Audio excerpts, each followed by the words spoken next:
नमस्कार मंडळी. झालं का अप्रायझल, इन्क्रिमेंट का ग्लोबल क्रायसिसच्या नावाखाली परत एकदा गाजर मिळालं? नसेल झालं किंवा कमी मिळालं असेल तर वाईट नको मानून घे.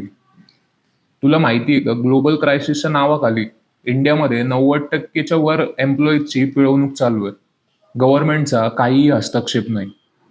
कोणी एम्प्लॉईजच्या राईटसाठी बोलत नाहीये. सद्यस्थितीला भारतात एखादं काम जर तुम्ही 50,000त करत असाल, तर तेच काम करण्यासाठी दुसरे अनेक जण 20,000त पण रेडी आहेत.